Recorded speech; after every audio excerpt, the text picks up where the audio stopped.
Alright, Filipino Reaction. Nandito na naman tayo mga kaibigan. Reaction video na naman dito sa nagtitrending na balita nito. Chinese na may-ari ng online lending application.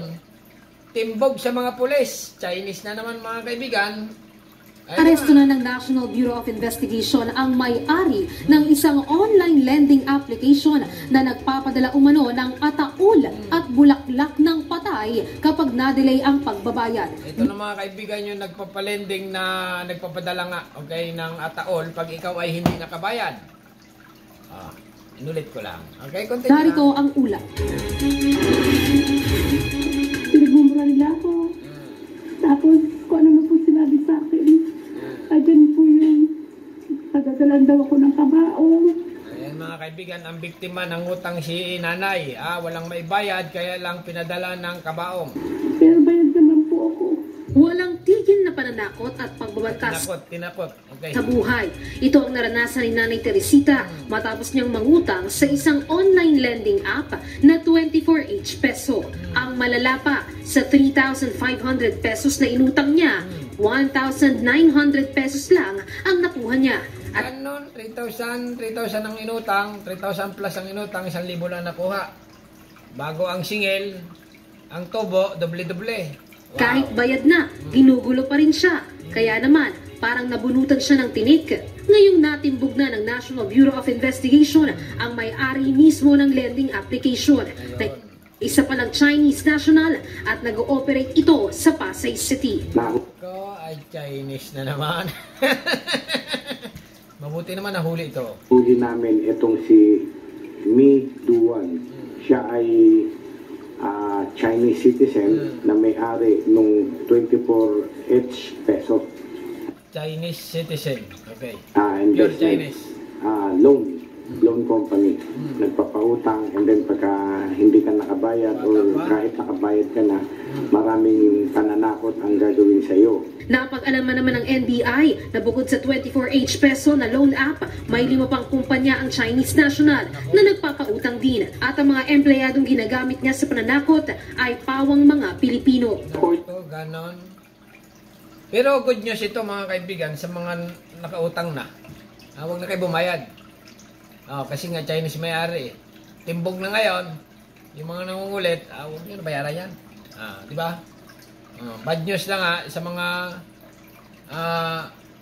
nagbayad ng doble-doble. Reading sa kanila, they were being verbally and physically abused. Kung hindi nila maabot yung kanilang quota na dapat singilin for the day. Sa ngayon, iniimbestigahan na ng NBI ang 5 pang lending app at sinisilip din ng NBI ang mga computer ng kumpanya dahil may malware din umano ang application na nakakakuha naman ng datos ng mga nag-download nito. Dami yan mga kaibigan. Dinaig pa ang mga Bombay. Pati 5-6, tinitira na rin ang mga Chinese ngayon. Nagkalak ba naman, pugo lang. Ang natawag si Alice ko. Tumatawag sa akin. Sagutin ko muna. Ilawan.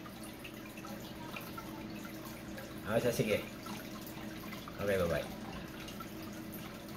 Tumawag sa manager. Okay, continue tayo mga kaibigan, ha? Ganyan mga mabait na asawa. Isang tawag lang, sagot agad, di ba?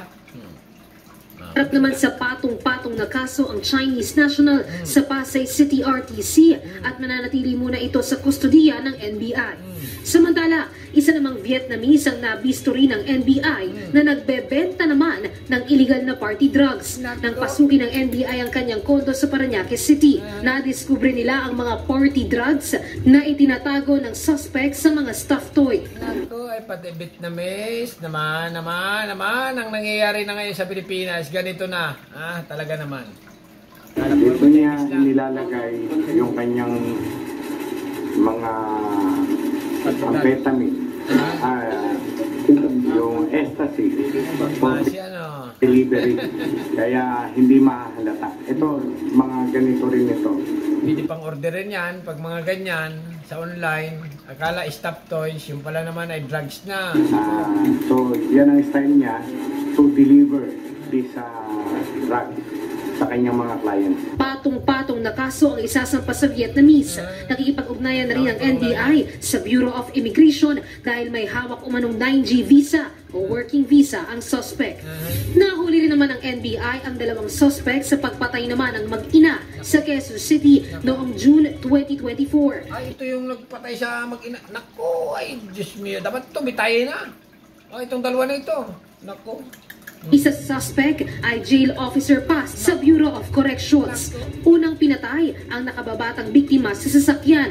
Saka kinidnap naman ang ina nito at hiningan ng 5 milyong ransom ang pamilya. Walang awa ang mga ganitong tao, ha? Pinatay na, hingin pa ng ransom. Grabe naman ito, jail warden. Dapat ito, bitayin na. Pag mga ganito, kaya lang walang bitay sa Pilipinas, di ba? Ano magandang hatol dito? Pukpukin ng mga kwan? Ha? Ako nakakagili ito mga ganitong pangyayari. O, continue lang. Kalaunan, pinatay din ng mga suspect ang ina. Naaresto ang mga suspect sa Cavite.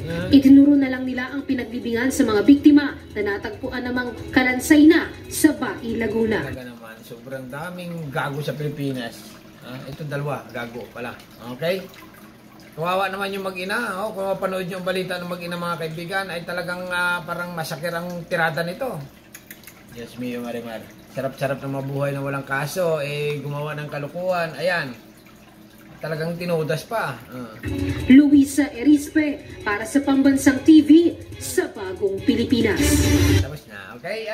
Pero balik tayo dito sa Chinese, na nagpapautang, okay? Yung Chinese na nagpapautang, marami yan sa Pilipinas. Akala nila, Bombay lang ang nagpapautang, okay? Ngayon, pati Chinese mga kaibigan, yung mga konting download lang sa mga application, online, nag-ano sila, okay, ito, mag-utang ka, parang recommendation ito, rekomendahan. Maliit lang ang patubo, ganito.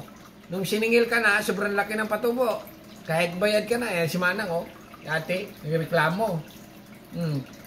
Pag hindi ka makabayad ng maayos, or medyo nag-promise ka, tatakutin ka, ganyan.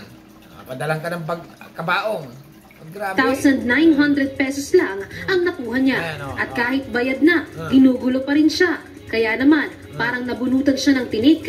Ngayong natimbog na ng National Bureau of Investigation ang may-ari mismo ng lending application na isa pa ng Chinese national at nag-ooperate ito sa Pasay City. Alright. Okay, puputulin ko. Natutuwa tawag na naman si Alice ko. Okay, sandali lang, ha? Diba? Okay, sandali. Okay. Diba? Kaunting lang, pag tumawag, ang gulo, puputulin ko na mga kaibigan dahil nga dumating na ang dapat dumating. Ganito talaga ang daga, maingay, pag wala ang pusa. Okay? Alam yan, ang mga may asawa. Ayan na nga, nahuli na mga kaibigan. Ano masasabi nyo sa gagawin na ito? Na itong Chinese na ito ay arestado. Matapos gumawa ng kalukuhan sa Pilipinas. Ayan na nga. Alright, ganito na lang. Subscribe channel. Don't forget comment. Bye-bye. Thank you.